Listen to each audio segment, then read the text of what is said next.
बोलो जयकारा बोल मेरे श्री गुरु महाराज की जय। सभी गुरुमुख प्रेमियों से सप्रेम जय सच्चिदानंद। जो धन इंसान कमाता है, कमा रहा है, कमाता रहेगा, जितना वो कमाना चाहता है, एक ही विचार हम करके देखें, महसूस करें, अपनी विल पावर को देखें, अपनी बुद्धि का कौशल हम समझें कि हम कितने बुद्धिमान हैं, कितने ज्ञानवान हैं। कहते तो हैं, हम कहते तो हैं, समझते हैं कि हम जैसा कोई नहीं, लेकिन इतना ही विचार करें। वैसे तो इंसान यानी हम बहुत कुछ कर रहे हैं इस दुनिया में, दुनियावी स्तर पर बहुत कुछ कर रहे हैं, प्राप्त कर रहे हैं, प्राप्त करना चाह रहे हैं, इकट्ठा कर रहे हैं। इकट्ठा करने की चाहना अभी भी बाकी है। केवल इतना ही विचार करना है कि जो कुछ भी हम कमाने में, इकट्ठा करने में लगे हैं, क्या हम उसको भोग पाएंगे, खर्च कर सकेंगे अपने इस जीवन में? जितना धन हम कमा चुके हैं, कमा रहे हैं और कमाते रहेंगे और कमा लेंगे, क्या उसकी ज़रूरत है? क्या उसको खर्च करेंगे हम? क्यों कि हम जो एक अपनी आदत को लिए हुए जीवन जी रहे हैं कि मुझे समय नहीं है।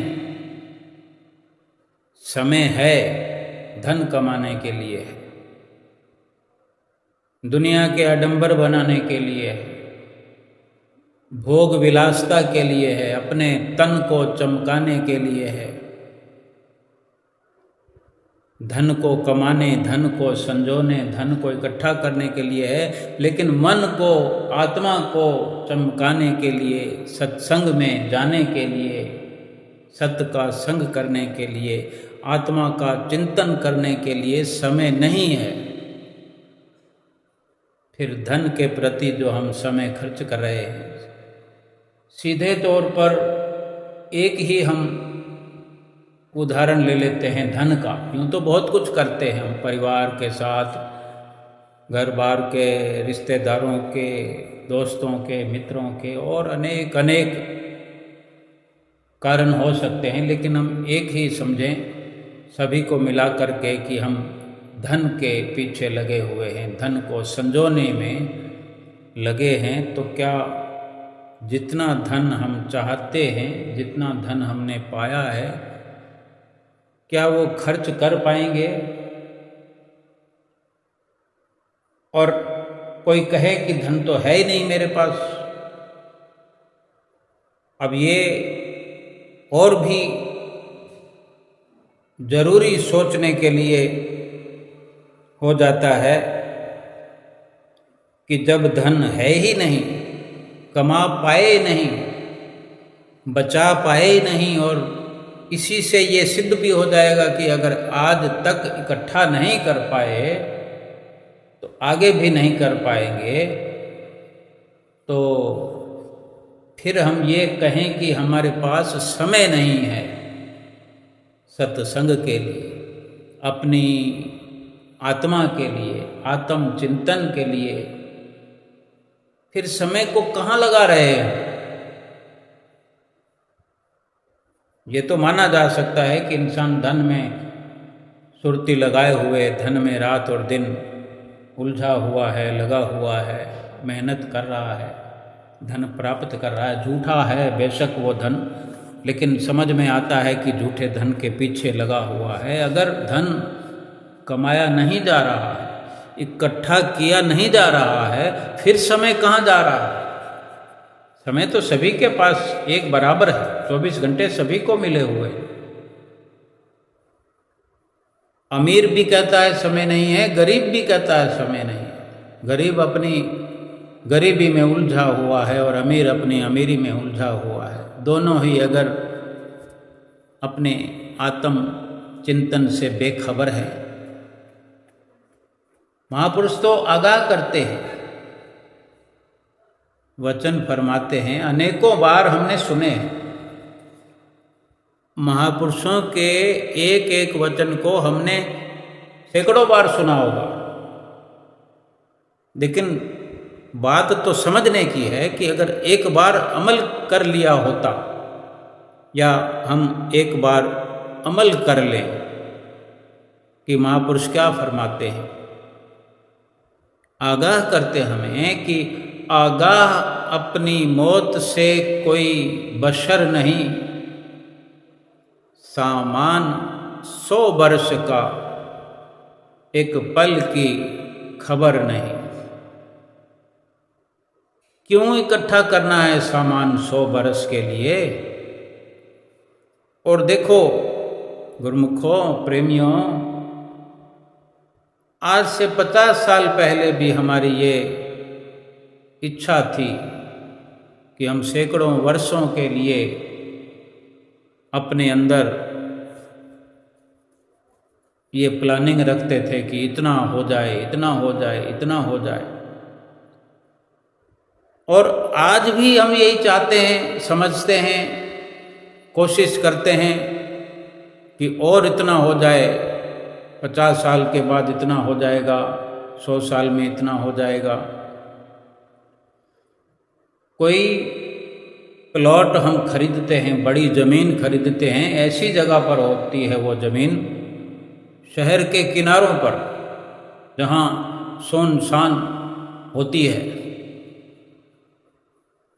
और अगर हमारी उम्र 50 साल है तो क्या हम अपने जीवन में उस ज़मीन पर कुछ, ज़मीन के आसपास में कुछ बस्ती के निशान देख पाएंगे? क्या ये मुमकिन हो सकेगा? अगर 50 साल और जी लें तो मुमकिन है, लेकिन 50 साल के हम पहले हो चुके हैं, 60 साल के हो चुके हैं। और कितना हमने ये दावा बांध लिया है जो हम उस प्लॉट को, उस ज़मीन को बार बार देखने जाते हैं। अपनी अगर कोई अपने नामकरण अगर किसी वस्तु का हो गया तो उसकी संभाल तो करेंगे ना। अपनत्व जहाँ आ गया, जहाँ मैं मेरे की बात आ जाती है, मैं मेरे का विचार आ जाता है कि फलां जगह मेरी वस्तु पड़ी है, तो संसारिक नियम तो यही है कि उसकी समय समय पर संभाल होती है। जमीनें और भी अधिक हमारे प्लॉट के साथ, हमारी ज़मीन के साथ लगती, जाने कितने लोगों की और कितनी ज़मीनें रखी होती हैं, पड़ी होती हैं, लेकिन हम तो अपने वाले को देखने जाते हैं। जैसे बच्चों की किलकारियाँ गूंजती है घर में, बच्चा हंसता है, खेलता है, बच्चा रोता भी है। अगर अपना बच्चा रोता है, कई बार हम देखते हैं कि कुछ समझ में भी नहीं आता हमें कि बच्चा क्यों रो रहा है, और बच्चा रोए जाता है, चुप नहीं होता, कुछ समझ में नहीं आते। तो माता पिता हो बच्चे के या बच्चे के भाई बहन हो, जितना नज़दीक है जो वो बच्चा अपना है, रोता है तो दिल में दर्द होता है। यही अगर पास के मकान में, चाहे हमारा पड़ोसी है या हमारे और भी नज़दीक हो सकता है, लेकिन दिलों से दूरियां हैं, अपनापन गहराया नहीं है, या अपनापन कम हो गया है, बाकी नहीं रहा है, यानी बच्चा अपना रो रहा है तो दिल में दर्द होता है। बच्चा अगर किसी दूसरे का रो रहा है तो सर में दर्द होने लगता है।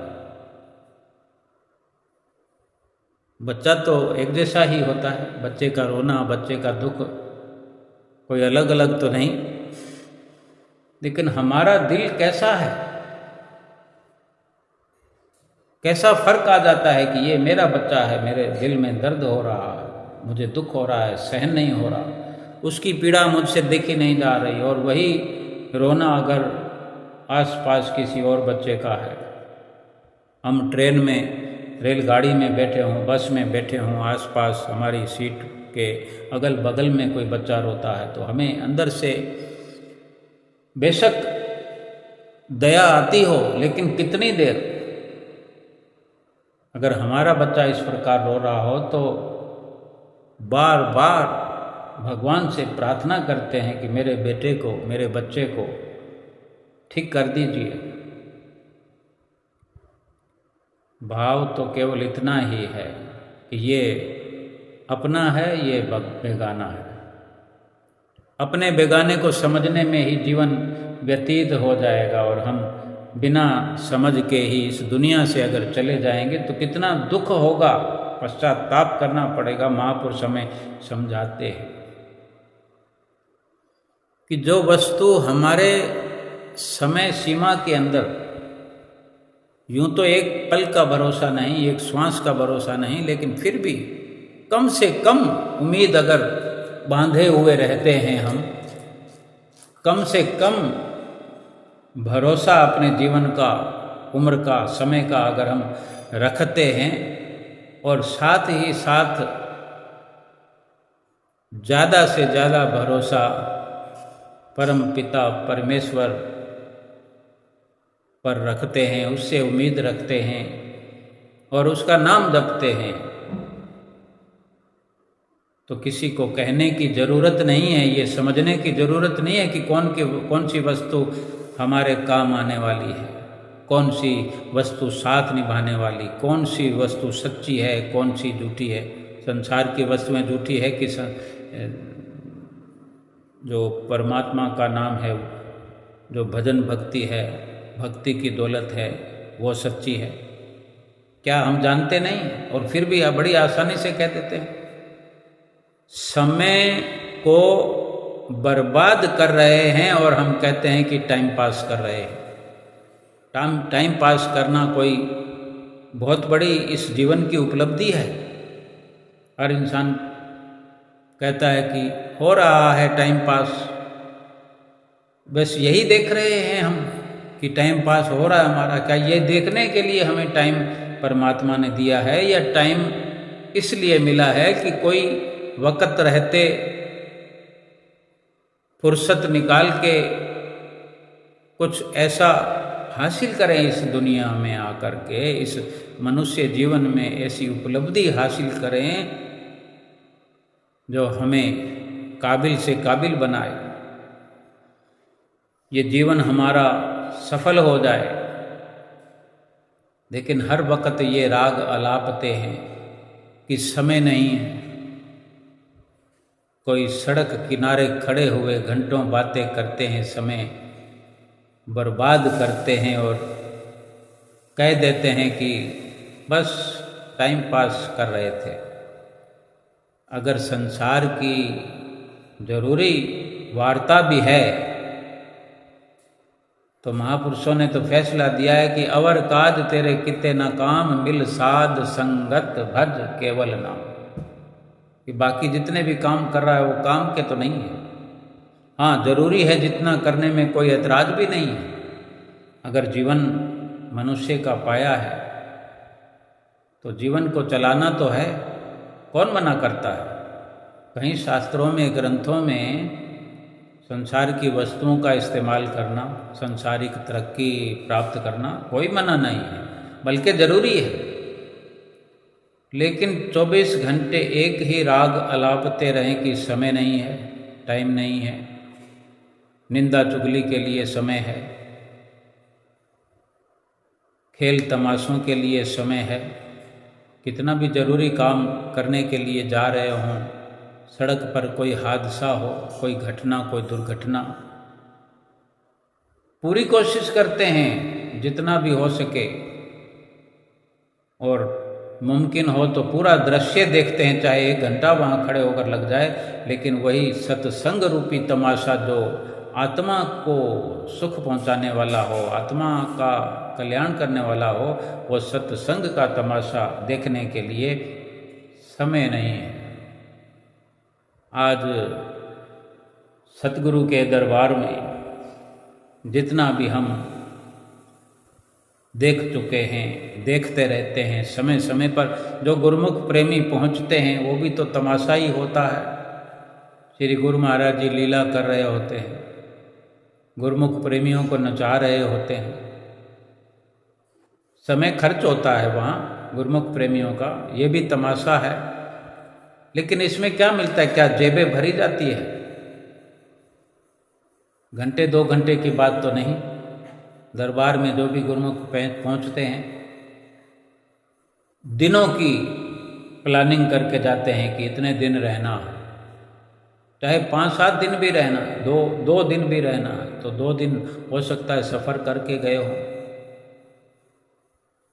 क्या लेने गए हैं? क्या जेबें भरने गए हैं? कोई नोटों से थैला भरने गए हैं? आत्मा का धन, आत्म चिंतन, वो नाम भक्ति की कमाई करने के लिए श्री दरबार की रचना महापुरुषों ने रचाई है। गुरुमुख प्रेमी अपना टाइम पास ऐसे करते हैं, आत्म चिंतन, और आम इंसान कहता है समय ही नहीं है। यानी आत्मा के लिए समय नहीं है, शरीर के लिए, रात और दिन शरीर के लिए। एक पल का भरोसा नहीं, और 100-100 सालों के सामानों को 100-100 साल की हम पूरी गारंटियाँ बरकरार करने में लगे हुए हैं। मकान को ऐसा बनाते हैं कि 100, 200, 500 साल तक स्थिर रहे। शरीर को तो नहीं बना सकते जो आत्मा को संभाले हुए है, आत्मा को तो नहीं बना सकते इतना मजबूत। ये तो फिर आज इस शरीर में है तो कल झोंपड़ों में चली जाएगी। निश्चित तौर पर हम अपना बैनामा लिख देते हैं, क्योंकि ऐसे कर्म जो करते हैं। आत्मा के लिए ये मनुष्य शरीर जो है कितना कीमती है। कुत्ते बिलों में, गधे घोड़ों में भी तो यही आत्मा है, कोई दूसरी थोड़ी है। या हाथी की आत्मा बड़ी होती है और एक चींटी की आत्मा क्या छोटी सी होती है? आत्मा आत्मा है, वो किसी निश्चित आकार में नहीं है। जो योनि मिलती है, जो शरीर मिलता है, उसी में समा जाती है। गागर में सागर समा जाता है, यानी एक घड़े में पूरा सागर समुद्र समा जाता है। ये तो भाव है।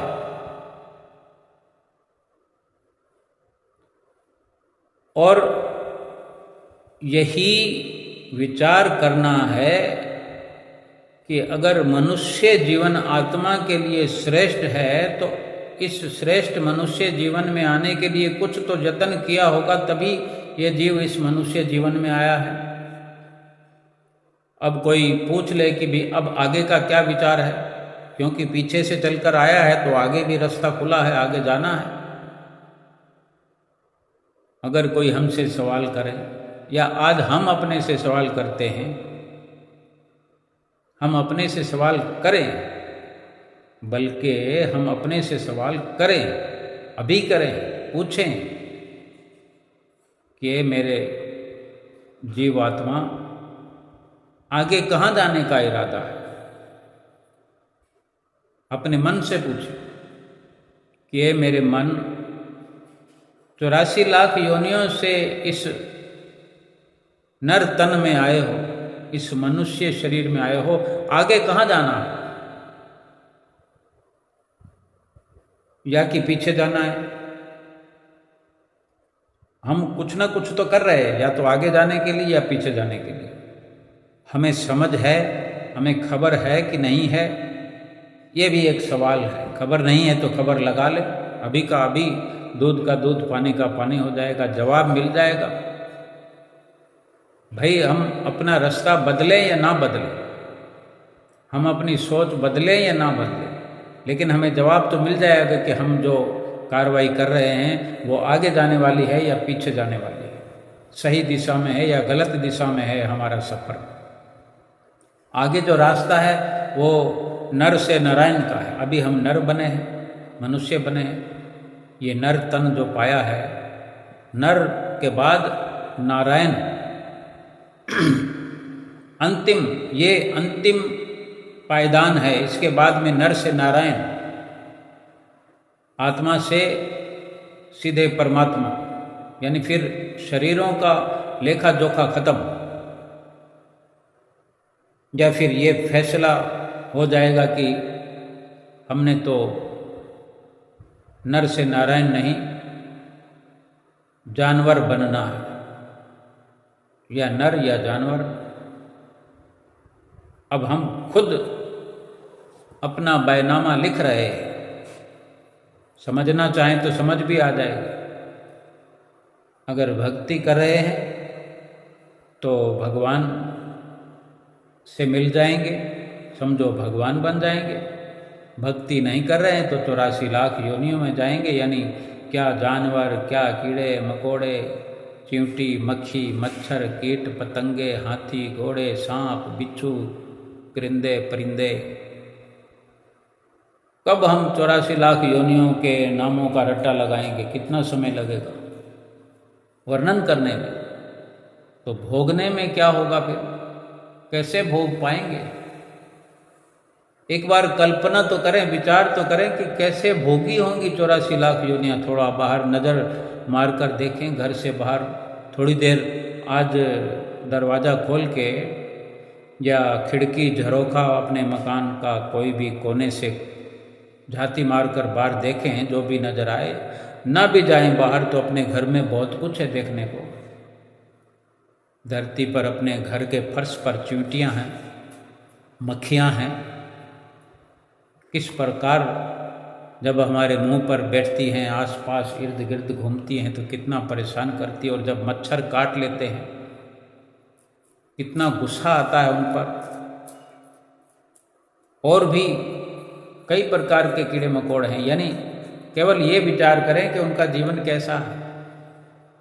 पल पल में उन्हें मारने के लिए हम दौड़ते हैं, मच्छरों को, मक्खियों को, चींटियों को एक लक्ष्मण रेखा की लाइन खींच देते हैं। जितनी चींटियां उससे टकराती है, छू लेती है उस लक्ष्मण रेखा को, धड़ाधड़ मरती चली जाती है। कितनी उनकी ये 84 लाख योनियों की ऐसी दुर्दशा हो रही है। क्या हमारी नहीं होगी अगर हम नर से नारायण वाले रास्ते पर न चले? 84 लाख योनियों वाले रास्ते पर चलेंगे तो ऐसी दुर्दशा पहले हुई है, फिर होगी। क्यों नहीं महापुरुषों की हमें बात समझ में आती? क्यों नहीं हम समझना चाहते कि जो हमें बार बार कहते हैं कि सत्संग करो, भजन करो, भक्ति करो। यहाँ पर जो खरीदारी करने के लिए भगवान ने भेजा है, सौदा करने के लिए भेजा है, सच्चा सौदा करके जाएं, सच्ची वस्तु खरीद करके जाएं। वखर वणज करो वणजारे हो। वणज यानी व्यापार, वणजारा मतलब बिजनेसमैन। वणज करो वणजारे हो, वखर लेहु संभाल। वखर यानी वस्तु, संभाल करके वस्तु खरीद करो।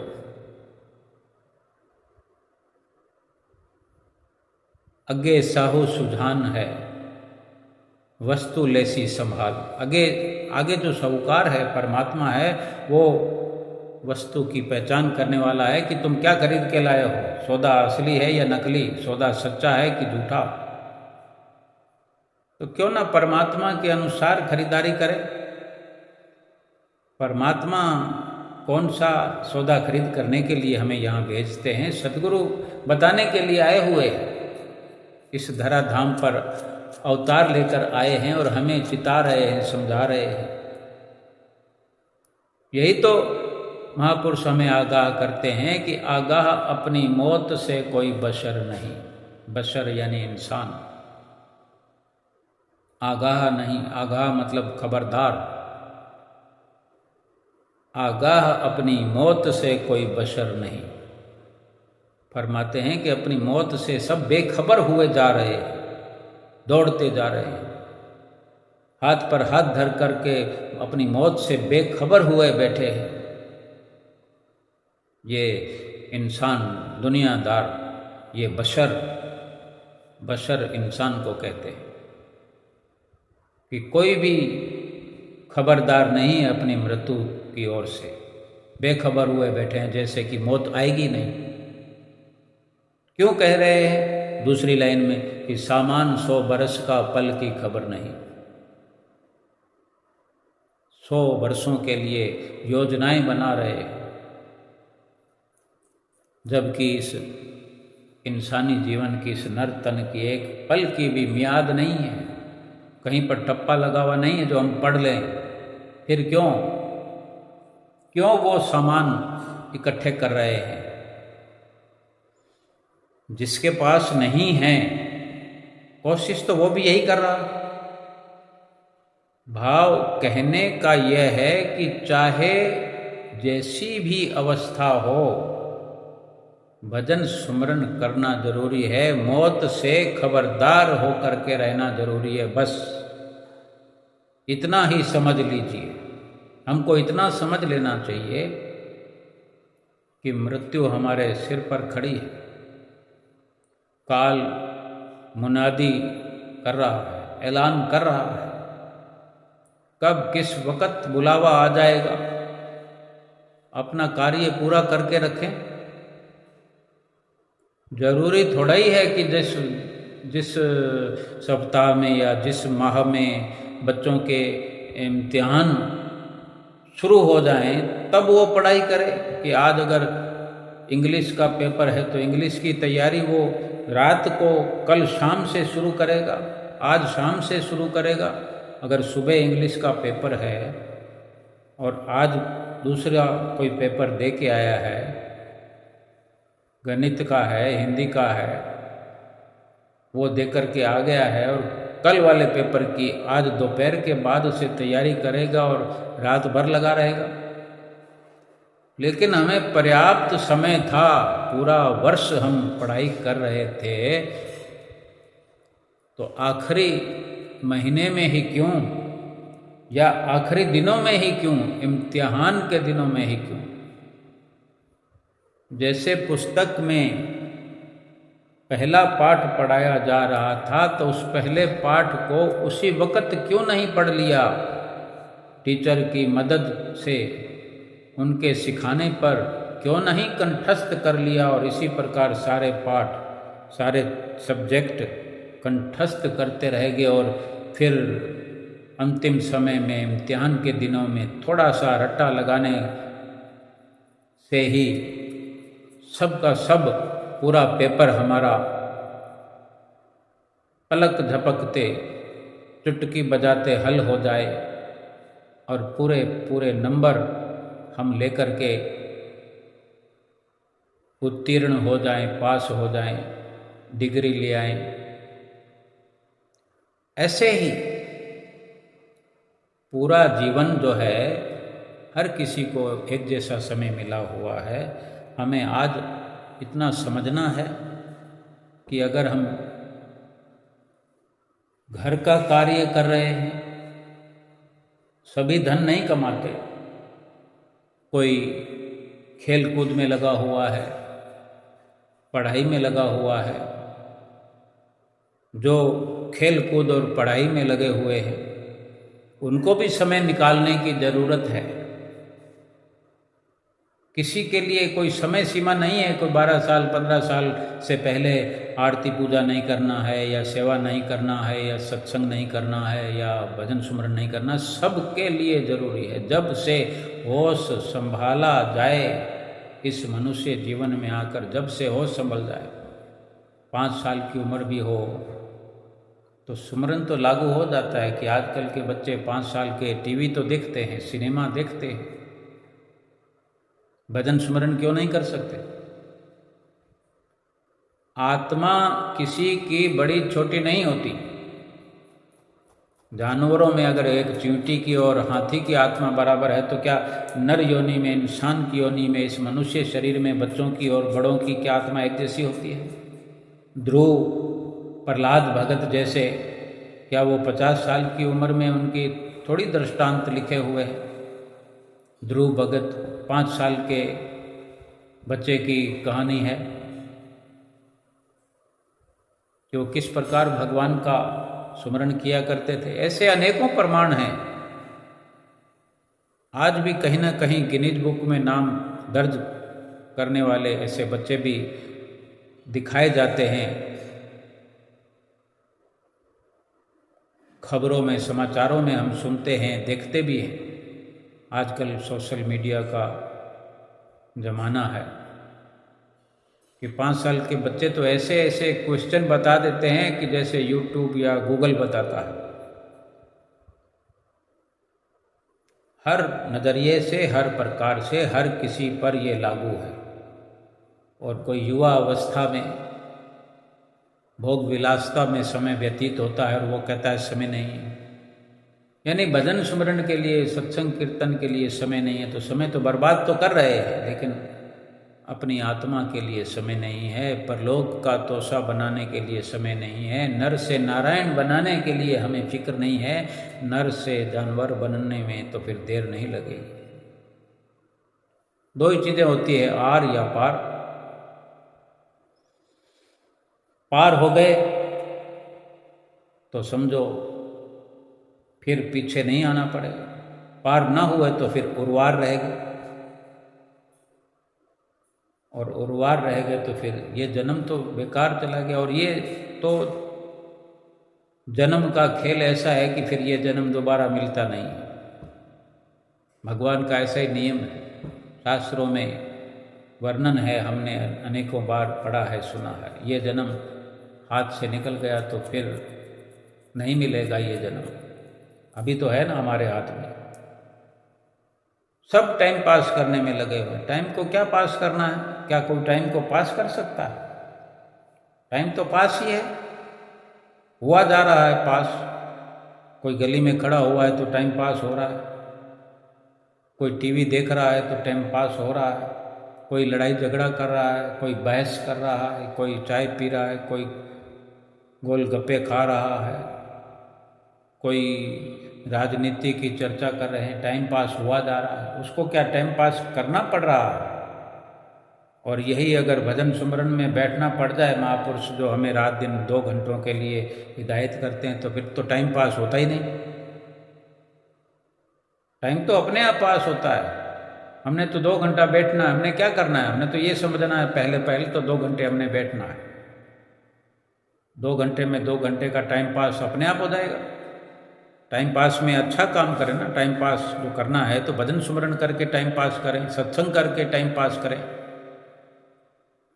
आरती पूजा करके टाइम पास करें और खुशियाँ मनाएं कि आहा आरती पूजा करी और आधा घंटा मेरा अच्छा टाइम पास हो गया। आहा 2 घंटे भजन सुमरन कर लिया, बहुत अच्छा हुआ, मेरा अच्छे से टाइम पास हो गया। और फिर अपने अंदर से महसूस करो कि कैसा टाइम पास हो रहा है। करो ना टाइम पास, लेकिन अच्छे वाला, आत्मा के कल्याण वाला रास्ता अच्छा है। एक हवाई जहाज में 2 लोग बैठे हुए थे पास पास। एक कम उम्र का था, एक थोड़ा अधिक उम्र का था। तो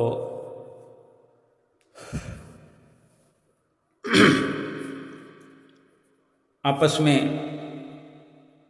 एक दूसरे से बात करने के लिए एक ने शुरुआत करी कि भाई आप कहाँ से हो। तो दूसरे वाला जवाब देता है, एक युवा है जो पूछता है बुजुर्ग से,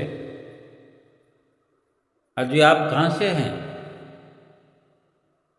अब वो बाहर से विदेश से चढ़े हैं, अब कहीं लंदन कनाडा से चढ़े हैं तो बीच में अनेक जगह फ्लाइट रुकती है। इंडिया अगर आ रहे हैं तो इंडिया से पहले विदेशों में भी कई पड़ाव आते हैं, स्टेशन आते हैं कई। तो आपस में बात करते हैं। वो युवा बुजुर्ग से पूछता है कि आप कहाँ से, तो वो कहते मैं इंडिया से हूँ। तो फिर वो बुजुर्ग पूछता है युवा से, आप कहाँ से, कि मैं भी इंडिया से हूँ। चलो दो चार शब्द हो गए और फिर बात आगे बढ़ती है। वो बुजुर्ग कहते हैं ठीक है, इंडिया से आप भी और इंडिया से मैं भी हूँ, पर इंडिया तो बहुत बड़ा है, इंडिया में कहाँ से हो। तो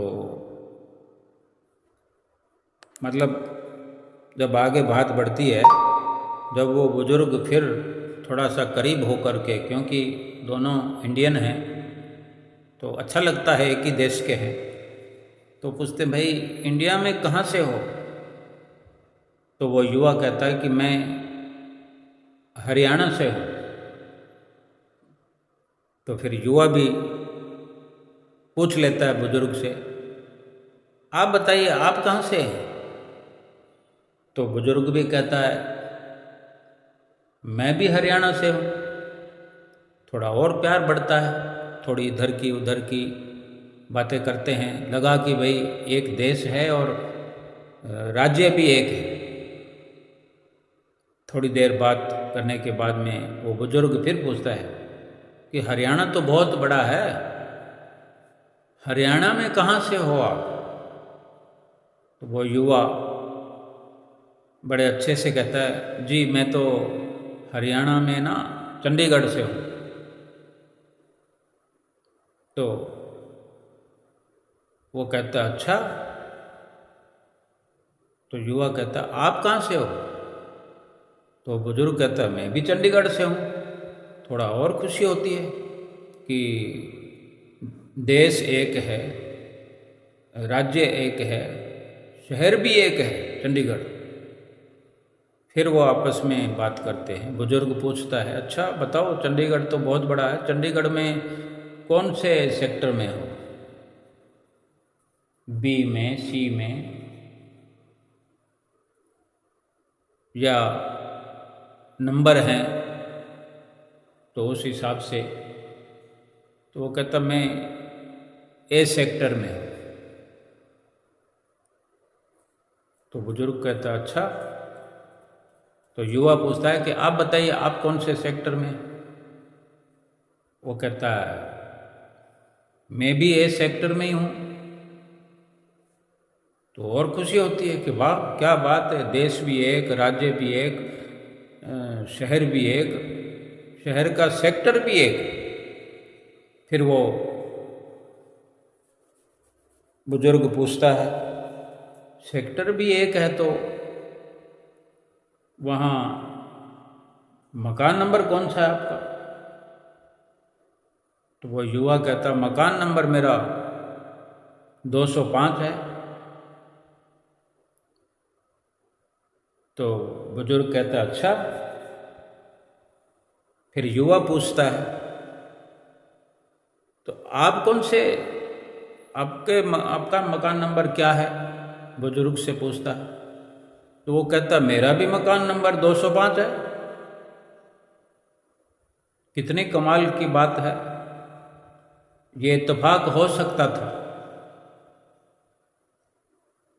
काश ये इत्तेफाक होता। इन दोनों की जो बात है, एक तीसरा व्यक्ति पास में बैठा हुआ सुन रहा था, सारी बात सुन रहा था। तो अब तक तो ठीक था कि एक सेक्टर में थे, लेकिन जब एक सेक्टर से चल करके एक ही मकान में आ गए, वो भी 205 नंबर मकान में और वो भी 205 नंबर मकान में, तो वो व्यक्ति खड़ा हुआ और उनके सामने आके दोनों से आंखें मिला के पूछता है, भाई तुम्हारा दिमाग खराब है क्या? तुम पागल हो?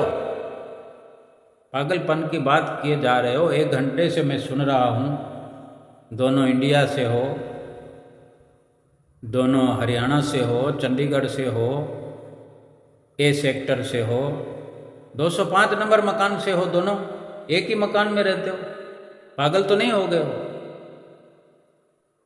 तुम ऐसे बातें करते हो जैसे एक दूसरे को जानते नहीं, लेकिन बातें ऐसे कर रहे हो, एक साथ में रह रहे हो। तो वो जो युवा है उसने थोड़ी गर्मी दिखाई, वो भी खड़ा हो गया कि भाई साहब आप कौन होते हैं पूछने वाले? ओके, मैं कोई नहीं होता, लेकिन इतनी देर से खरमगजी कर रहे हो, मथा मार रहे हो, और हम लगातार कान लगा के सुन रहे हैं आपकी बातें। ये क्या बात हुई? एक मकान में रहने वाले हो और एक दूसरे के अनजान बने हुए हो। ओके भाई देखो, सीधी सी बात है, हम एक ही घर में रहते हैं और हम दोनों बाप बेटा हैं। हम तो टाइम पास कर रहे थे, काश ये इत्तेफाक होता, लेकिन वो इत्तेफाक नहीं था, ये टाइम पास था। तो क्या हमें नहीं लगता कि हम भी अगर टाइम पास कर रहे हैं, अपने आप की असली पहचान नहीं कर रहे, टाइम को बर्बाद करके और टाइम पास का नाम दे रहे हैं, कितने दुख की बात है, कितने अफसोस की बात है कि इंसान अपने हीरे जैसे जन्म को यूं ही नष्ट कर रहा है, बर्बाद कर रहा है और खुशियां मना रहा है, अपनी बर्बादी का जश्न मना रहा है इंसान टाइम पास करके। पश्चाताप करने से भी कुछ नहीं होगा, वक़्त हाथ से निकाल देना, टाइम पास कर देना आसान है, टाइम को वापस नहीं ला सकता कोई। क्या आज तक कोई अपने टाइम को वापस ला पाया? आज हम युवा स्थिति में हैं, युवा अवस्था में हैं। अगर हमें बचपन की याद आए तो क्या हम अपने बचपन को लौटा के ला सकते हैं? बचपन वापस आ सकता है हमारा? बचपन के दिन नहीं ला सकते हम। और अगर हम बुजुर्ग हो चले हैं, जवानी की बातें याद आती होगी, जवानी की अवस्था याद आती होगी, जवानी के कारनामे याद आते होंगे, बुजुर्ग अवस्था में, बुढ़ापे में क्या कुछ नहीं झेलना पड़ता? कभी हमारा भी सिक्का चला करता था, अगर हम आज 60 के हो गए हैं, 70 के हो गए हैं, वही सिक्के जो चला करते थे आज वो सिक्के खोटे नज़र आ रहे हैं। तो क्या हम अपनी जवानी को वापस ला सकते हैं? कोई ला पाया है या ला पाएगा? कोई दावा कर सकता है? एक पल का भी समय कोई लौटा सकता है वापस? तो फिर क्यों इस समय को बर्बाद हम करते चले जा रहे हैं? क्यों नहीं विचार करते? आज एक बड़े से बड़ा रोग लगा हुआ है, हर इंसान को लगा हुआ है, बच्चे को, युवा को, बूढ़े को, स्त्री को, पुरुष को, अमीर को, गरीब को, गोरे को, काले को। जो कोई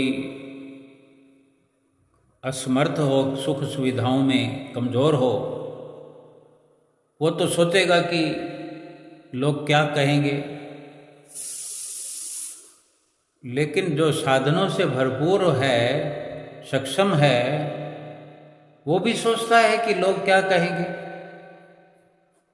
बच्चा भी सोचता है कि स्कूल में बच्चे क्या कहेंगे, टीचर क्या कहेंगे।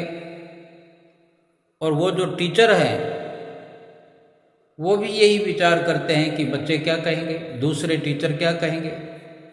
पढ़ रहे हैं, पढ़ा रहे हैं, ज्ञान बांट रहे हैं, ज्ञान ले रहे हैं, लेकिन ये रोग उनको लगा हुआ है। सबसे बड़ा है ये रोग, क्या कहेंगे लोग। बड़े बड़े ज्ञानी,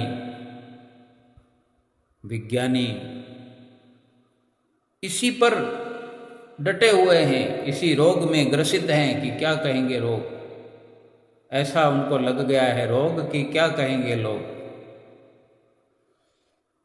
क्योंकि हर किसी को स्वतंत्रता है कि ये रोग अपना चाहे तो बढ़ा ले और चाहे तो मिटा ले। लोगों ने क्या कहना, क्या लोग छोड़ देंगे? इस बात की हम फिक्र करेंगे, लोगों की परवाह करेंगे, लोगों के मुताबिक हम जिएंगे, लोगों का ख्याल रखते हुए लोगों को प्रसन्न करके जिएंगे, तो क्या लोग कुछ नहीं कहेंगे, छोड़ देंगे? लोगों का काम है कहना, लेकिन जो मालिक का नाम जपता है, भजन स्मरण करता है, उनको कोई भी रोग नहीं लगा हुआ रह सकता है। क्योंकि सब रोगों की जो दवा है वो है मालिक का नाम, भजन सुमरन जो करता है। उनकी बड़ी से बड़ी बीमारी ये लोग क्या कहेंगे पहले ही इशारे में समाप्त हो जाती है, रोग मुक्त हो जाता है, लोगों की परवाह खत्म हो जाती है। जिसको परवाह अपनी आत्मा की लग जाती है, परवाह जिसको परमात्मा की हो जाती है, फिक्र जो परमात्मा की करने लगता है, फिक्र जो आत्मा की करने लगता है, वो बेफिक्र हो जाता है। फिर उसे फिक्र करने की जरूरत नहीं है। जो परमात्मा की फिक्र करता है, परमात्मा फिर उसकी फिक्र करता है। क्यों ना हमें सतगुरु मिले हैं।